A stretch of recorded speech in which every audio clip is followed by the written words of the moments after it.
Saludos, bienvenidos todos a Diagnóstico. Esta semana vamos a poner el foco en la interrupción voluntaria del embarazo, abordada no solo desde el punto de vista sanitario, sino también desde el punto de vista jurídico. Para ello, entre otras voces autorizadas, vamos a hablar con el presidente del Comité de Bioética de España, Federico de Montalvo. Enseguida estamos con él. Antes repasamos la actualidad de forma muy rápida, en 3 minutos.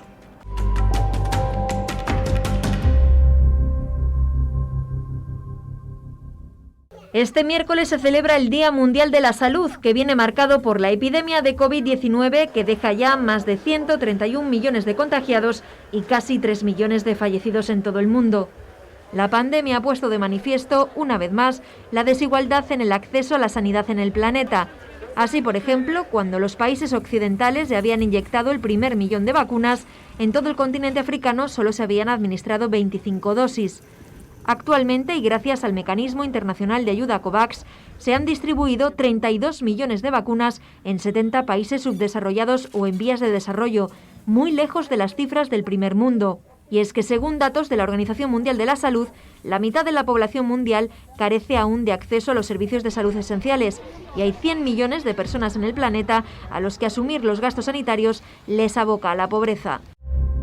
Los especialistas del Hospital 12 de Octubre de Madrid han realizado un doble implante coclear en una niña de solo 13 meses de edad. El implante bilateral permitirá oír a la pequeña, que nació con serios problemas auditivos y en la que los audífonos convencionales no resultaban eficaces. La intervención ha requerido de un equipo multidisciplinar en el que, además de otorrinos, han participado profesionales de anestesiología y reanimación pediátrica y también de enfermería. De esta manera conseguimos evitarle 2 intervenciones, 2 anestesias generales y poder iniciar el tratamiento de rehabilitación bilateral más precozmente. La pandemia de COVID-19 se está cebando con la India, que se ha convertido en el segundo país después de Estados Unidos, que reporta más de 100.000 casos de coronavirus en un solo día. Así, de manera oficial, la cifra de contagios desde que comenzó la epidemia alcanza los 12,5 millones y los fallecidos suman ya 165.000, el tercero en términos absolutos, por detrás también de Estados Unidos y Brasil. No obstante, se trata de cifras probablemente muy inferiores a las reales, teniendo en cuenta los limitados recursos de diagnóstico con los que cuenta este país, de casi 1.400 millones de habitantes. Los científicos han detectado una nueva cepa en ese país con una doble mutación que potencialmente convierte al virus en más peligroso, si bien se desconoce por ahora el alcance real de esta variante.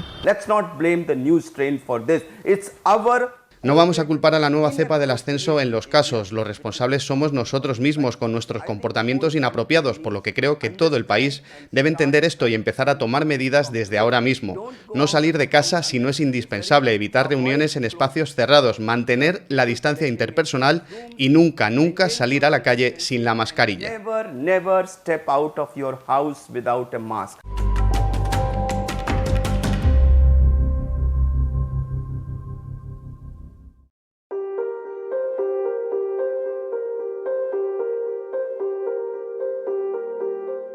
La Organización Mundial de la Salud define el aborto como la interrupción del embarazo cuando el feto todavía no es viable fuera del vientre materno. En España, donde la cifra ronda los 100.000 abortos anuales, fue ilegal hasta 1985 y la legislación que lo regula no ha estado exenta de polémica jurídica, ética y política desde entonces. De todo esto hablamos en Diagnóstico con Federico de Montalvo, profesor de Derecho Constitucional de ICADE Universidad de Comillas y presidente del Comité de Bioética de España. Bueno, cuando hablamos de aborto hablamos, por un lado, del derecho de la mujer a decidir sobre su vida y también del derecho del no nacido a la vida. ¿Son derechos que en algún punto pueden ser compatibles? Este es uno de los debates que, más que ético-jurídico, es si el feto tiene derecho a la vida, que en España el Tribunal Constitucional nos dijo que no tenía derecho a la vida, pero a continuación dice que es un valor que debe ser protegido, el valor vida. Entonces, ahí está, posiblemente estamos ante uno de los conflictos más difíciles de resolver, porque no es un problema, es un dilema. Y los dilemas son los que no admiten soluciones alternativas, sino soluciones extremas. Estamos ante un conflicto que parece que la única manera de resolverlo, al menos hasta la semana 22, es sacrificando bien la vida del feto, que es un valor, o sacrificando la libertad e integridad de la madre, que es un derecho. Claro, hay un punto crítico del inicio de la vida donde gira todo el debate, ¿no? Si es el momento de la fecundación, del implante, del momento del nacimiento incluso.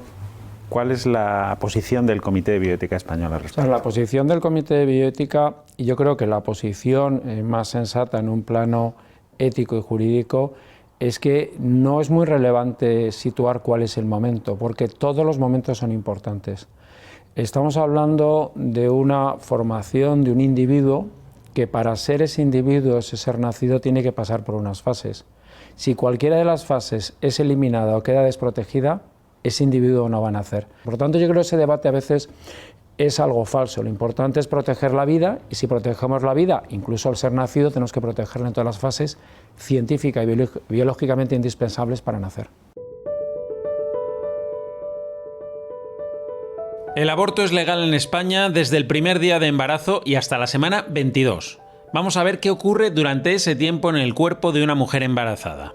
El embrión desde el primer momento se va multiplicando en 2 células, 4 células, 8 células, y ya desde esas primeras divisiones se van diferenciando molecularmente las células que van a dar lugar a la placenta, a las membranas de las células que van a dar lugar a las partes humanas propiamente dichas del embrión. En el 7º u 8º día, el embrión se implanta en el útero y una semana después se produce la primera falta menstrual. La mujer se da cuenta de que está embarazada. Y pocos días después, en torno al día 16, 17, hoy sabemos que empieza a latir el embrión. Antes se pensaba que el latido cardíaco sucedía un poquito más adelante, pero hoy sabemos que es antes, que es en torno al día 16, 17. Son latidos muy rudimentarios, pero ecográficamente esto se va desarrollando de forma que el día 28, 30, 31, eso se puede ver ecográficamente. Así, el latido cardíaco se escucha perfectamente en la semana 8ª del embarazo, pero antes incluso, hacia el final de la 4ª semana, se empieza a formar el sistema nervioso central y comienzan a desarrollarse el resto de órganos, pulmones, riñones, hígado. El desarrollo de estos órganos de alguna manera queda completado en la semana 12 de embarazo, ¿no? Cuando el embrión deja de llamarse embrión y empieza a llamarse feto. Y bueno, pues en este momento ya ahí se puede diferenciar ecográficamente también el feto niño del feto varón del feto hembra, ¿no?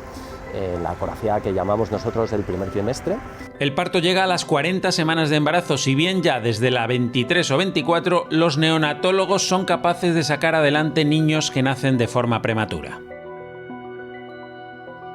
Claro, en España cada año hay cientos de miles de abortos. No sé si se ha convertido prácticamente en un método anticonceptivo más, ¿no? Tenemos que distinguir realmente quién aborta, porque podemos encontrar, por ejemplo, 2 grupos de personas. Uno pueden ser mujeres, muchas de ellas inmigrantes, en unas condiciones máximas de vulnerabilidad, donde todavía, pese a vivir en España, el varón ocupa un rol de dominación. Hay una falta de información y educación, incluso en un siglo como este, el siglo XXI, donde la sexualidad, el género ha cobrado tanta fuerza. Y sobre ese grupo hay un número importante, y a mí ese grupo me preocupa porque realmente hay un problema de aborto, pero yo creo que la forma de manejarlos es a través de la información y educación, sobre todo hacer ver que la mujer tiene que decidir sobre si se quiere quedar embarazada o si quiere tener relaciones sexuales, no puede ser el varón. Y luego podemos tener otro grupo donde hay mujeres en una posición económica más acomodada, en las que algunos estudios señalan que se han producido en ellas o han llevado a cabo más de un aborto. Ahí es donde estamos hablando de un método anticonceptivo. Lo que sí es verdad es que la Ley Orgánica 2/2010, tal y como está planteada, aunque lo haya hecho sin intención, acaba convirtiendo el aborto en un derecho y al final eso se traduce en un método anticonceptivo. Y lo que yo al menos tengo claro es que el aborto nunca puede ser un método anticonceptivo. El aborto hoy en día es seguro desde el punto de vista médico. Se practica en clínicas autorizadas, generalmente privadas, con plenas garantías sanitarias. Los métodos dependen sobre todo del momento de la gestación. Si el embarazo es muy precoz, se puede realizar un aborto de manera farmacológica, ¿no? Se administran unos medicamentos que generalmente son prostaglandinas, que se pueden administrar por vía oral o por vía vaginal, y esto pues produce la expulsión natural, ¿no? Si el embarazo está un poquito más avanzado no se puede realizar, ¿no? A veces lo que se realiza es un procedimiento mixto en el cual pues, se inicia pues, una preparación del útero y del cuello del útero con fármacos y posteriormente se realiza un procedimiento evacuador que suele ser o un legrado o un legrado por aspiración o bueno, pues distintos métodos. Los abortos se practican en centros autorizados y por profesionales acreditados, pero eso no quiere decir que sea inocuo, que esté libre de riesgos y posibles secuelas. Cuanto más avanzado esté el embarazo, más probabilidades de que surjan problemas al interrumpirlo. Y hoy todavía pues, se realizan en algunos casos histerectomías, es decir, mujeres a las que se tiene que extirpar el útero de manera urgente pues, como complicación derivada de una perforación uterina a lo mejor que puede suceder en un legrado. O también pues, hay complicaciones en forma de sangrado y bueno, pues, también puede haber complicaciones de infección, etc. Es verdad que no es lo más habitual, pero también es verdad que hoy por hoy pues, esto sigue sucediendo, ¿no? Más allá de eso, los abortos pueden producir también secuelas psíquicas en las mujeres, de las que, según explican los expertos, normalmente las embarazadas no son informadas. De alguna manera el aborto para muchas mujeres supone una situación estresante en el sentido de que en poco tiempo pasan cosas muy importantes que las resuelve de una determinada manera, en el caso de haber abortado pues es con el aborto, y eso queda inicialmente en una situación latente, como si no hubiera pasado nada, pero lo cierto es que al cabo de un tiempo, suelen ser meses, incluso a veces años, aparece lo que se llama el síndrome de estrés postraumático producido por el aborto, ¿no? Se ha diagnosticado incluso patologías psiquiátricas como la llamada depresión de aniversario. En alguna ocasión he atendido a mujeres en una fecha muy concreta de haber hecho el intento autolítico, que es hoy mi hijo cumpliría 4 años, ¿no? Entonces lo tienen perfectamente ahí como muy latente, ¿no? La pérdida de autoestima es frecuente en mujeres que se han sometido a un aborto y eso, sostienen algunos expertos, en ocasiones deriva incluso en problemas laborales y de pareja. En la mayoría de los casos, además, se alega riesgo psíquico para la madre, prácticamente en todos. ¿Esto a qué se debe? Porque parece un poco irreal a priori, ¿no?, que haya siempre un riesgo psíquico para la madre. ¿Por qué sucede esto? Claro, puede ser por dos motivos. Uno de los motivos es porque realmente el concepto de integridad psíquica o moral ha trascendido realmente lo que es la patología psíquica. La propia definición de salud que nos hablábamos habla de bienestar. El concepto de bienestar podemos interpretar esa integridad psíquica como un derecho al bienestar y entonces, por lo tanto, ya no hablaríamos de una enfermedad mental. Y luego también es cierto que la reforma del 85, esa reforma tenía una puerta de atrás. Es decir, teníamos un modelo, digamos, restrictivo o bastante restrictivo en materia de aborto, basado en indicaciones, no en plazos, pero que se estaban produciendo los abortos por la puerta de atrás. Y luego hay otro problema importante en materia de aborto, que las soluciones en materia de aborto son difíciles, primero por el número de casos. Claro, una cosa es prohibir algo y otra cosa es las consecuencias de la prohibición. Es decir, yo puedo prohibir. A mí éticamente me parece incorrecto el aborto, lo traduzco en una norma prohibitiva y la siguiente pregunta es ¿cuáles son las consecuencias de la prohibición? Porque no se pueden prohibir jurídicamente conductas sin que eso tenga consecuencias. Multar, si muchas de las personas que abortan son vulnerables y encima les multamos económicamente. Ingresar en prisión, ingresaríamos en prisión a las 90.000 mujeres que abortan. A mí el debate, más que el debate de cuál es la prohibición, es cómo podemos realmente luchar contra esto. ¿Qué otros mecanismos, además de la prohibición, podemos tener? Partiendo de que éticamente, a mí por lo menos me parece algo incorrecto.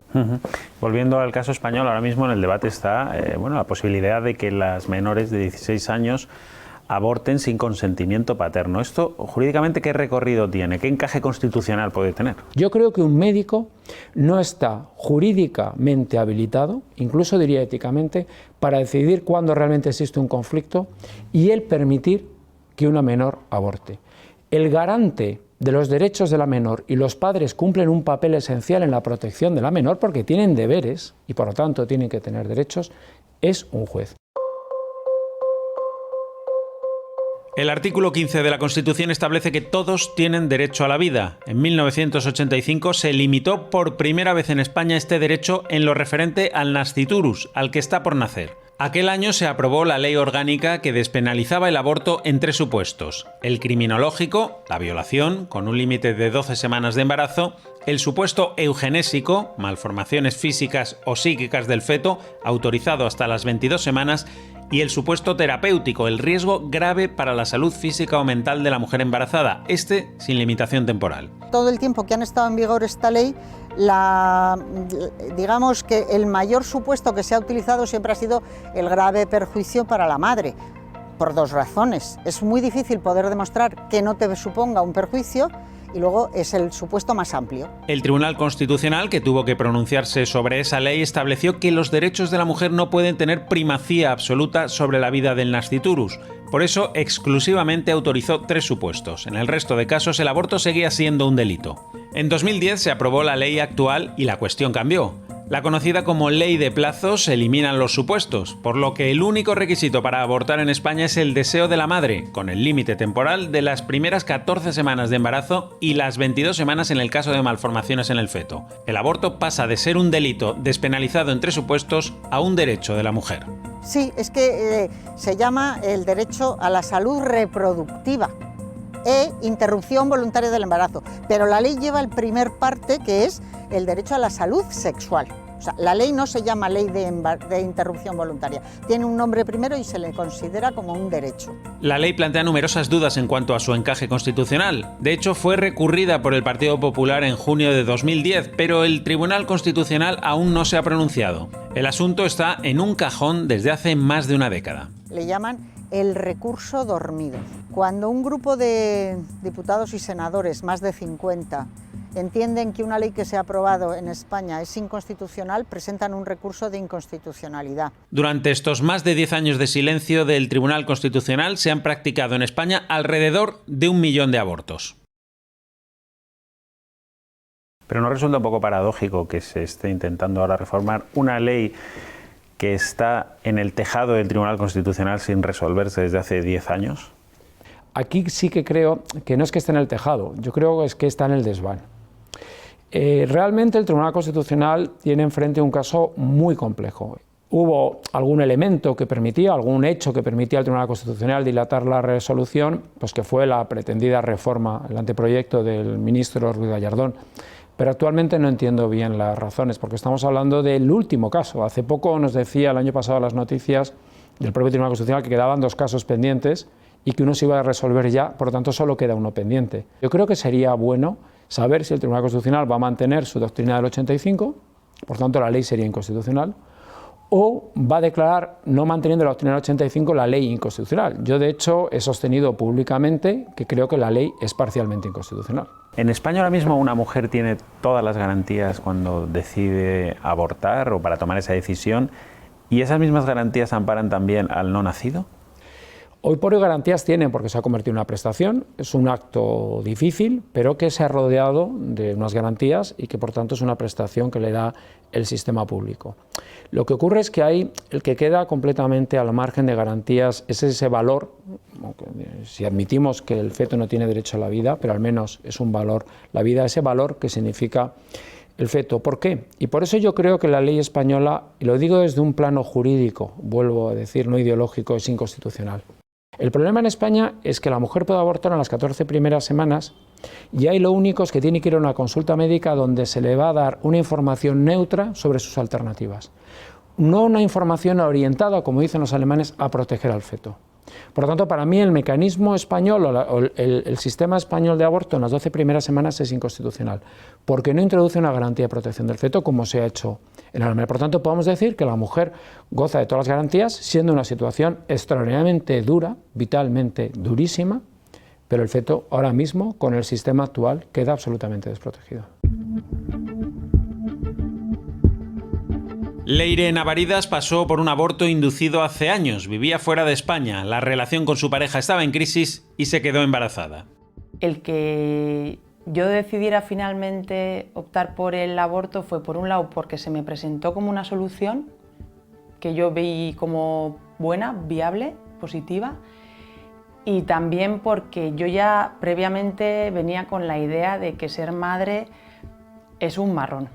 Confiesa que no le costó nada tomar la decisión. Amigos y médicos se lo presentaron como una solución fácil y sin consecuencias. tú no estás conectada con la idea de que lo que tienes en tu vientre es tu hijo, sino que tú dices, bueno, estoy embarazada, pero en ese momento el embarazo no es más que una especie de como de estado tuyo personal con un amasijo de células que están haciendo algo pero que no es trascendente, ¿no? Entonces dices, bueno, si esto voy rápido y se quita pronto, pues esto es inocuo, porque de hecho te lo venden así. Yo para poder hacerlo tuve que firmar un papel que decía que si yo seguía con ese embarazo iba a tener problemas psicológicos, pero en ningún sitio que yo recuerde venía el que si abortaba iba a tener problemas psicológicos.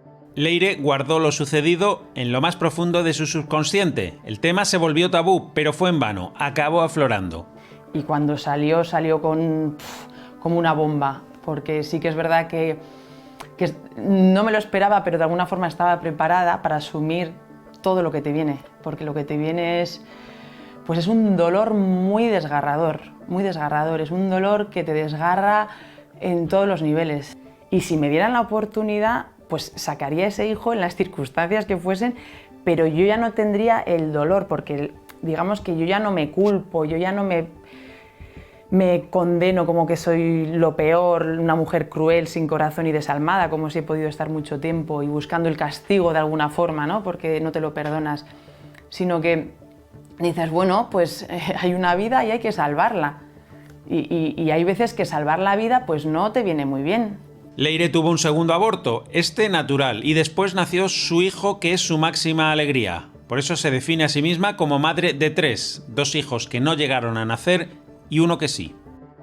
Independientemente de la opinión que se tenga sobre el aborto, parece que siempre es una solución traumática, ¿no? Una mala solución. No sé si echan de menos, desde este punto de vista, que las autoridades incidan en educación sexual, en formación moral, en otras alternativas que hablábamos antes, para no tener que llegar a esta mala solución. Y si se ha hecho cierta dejadez, porque a lo mejor es más cómodo, ¿no? Dejar que se llegue al aborto antes que intervenir en estadios anteriores. En esta sociedad que ha avanzado tanto en los derechos de la mujer, en la igualdad de la mujer, y que además es la gran sociedad de la sexualidad, donde la sexualidad lo ocupa todo, está en todas partes, se habla en todas partes de ello, sigue existiendo el aborto. Y aquí lo que se ha confundido también es mucho la ideología, es decir, es que el aborto se ha convertido en bandera. El aborto es un problema ético. Cuando en un debate metemos lo político, yo creo que ese debate se altera. ¿Por qué? Porque ya hay una reflexión profunda del individuo que va a opinar, sino el individuo asume como suyo la posición de lo que él considera que es su ideología o su partido y directamente va a defender una posición sin reflexionar sobre ella.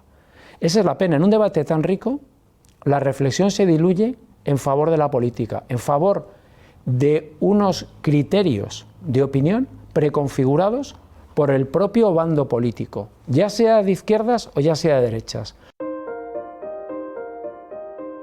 Más allá de consideraciones éticas o ideológicas, la realidad muestra que abortar supone un trance de extrema dureza para la mujer con implicaciones éticas, psicológicas y sanitarias, y un debate social profundo no resuelto del todo todavía.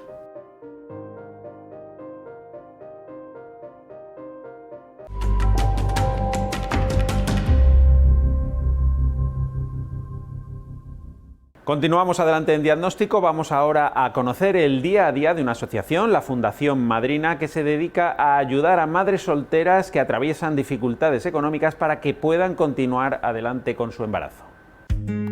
La Fundación Madrina lleva 20 años ayudando a decenas de miles de mujeres con problemas sociales y laborales, muchas de ellas mujeres embarazadas que llegan en situación desesperada en busca de ayuda. Principalmente es madre inmigrante o madre que está en una situación vulnerable, que bien ha sido abandonada por la pareja, abandonada por la familia, o bien que puede perder su trabajo por culpa de su maternidad, ¿no? Cada vez más hay más españolas, de hecho se puede considerar que ahora hay un 50% de españolas. Cada vez más vienen con esta idea de abortar, pero esperando siempre, intentando oír una última oportunidad. O sea, me veo abocado a abortar, pero no quiero hacerlo. Ese es el caso de Catherine, de 26 años y un bebé de 8 meses que quiere dar sus primeros pasos. Llegó huyendo de la situación de su país, Venezuela, sin pareja, sin dinero, sin conocer a nadie y embarazada de 2 meses. Su pensamiento fue poner fin a esa situación. Me planteaba abortar porque yo acá no tengo a nadie, hasta que conocí al señor Conrado, sí, a la Fundación Madrina, que dije, sí puedo. realmente sí puedo. A Andrea no le renovaron el contrato cuando se quedó embarazada y sin pareja. Es más, sus compañeros de piso la echaron también de allí. No querían un bebé con ellos. Mientras que daba a luz en el hospital, cambiaron la cerradura para que no vuelva con el niño. Hoy día disfruta de su hijo con todo el apoyo de la Fundación Madrina, que la aloja en uno de sus pisos y le ofrece apoyo económico, pañales, leche infantil, productos de higiene y comida para su bebé y para ella. Mascarritos, cochecitos, le estamos dando 700 euros en valor económico, 700 euros al mes a cada familia, a cada madre. El objetivo de la Fundación es ofrecer a estas mujeres una salida, no solo económica, también psicológica. Aparte de la ayuda que te brindan, te hacen sentir bien, o sea, psicológicamente, emocionalmente te hacen sentir bien. Estas madres reciben además una atención médica de su embarazo, muchas veces desatendido, y las ayudan también a formarse y encontrar trabajo. Estoy haciendo cursos de comercio, auxiliar de comercio, manipulación de alimentos y bueno, también hay una beca en proceso de una universidad para empezar a estudiar Derecho, me gusta.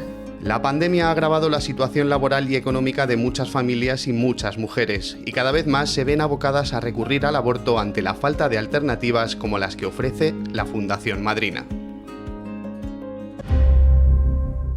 Hemos terminado por hoy, gracias por estar con nosotros. Recuerden que Diagnóstico vuelve dentro de una semana. En 7 días estaremos de nuevo con todos ustedes para contarles otro asunto de salud, ya saben, con una perspectiva muy diferente.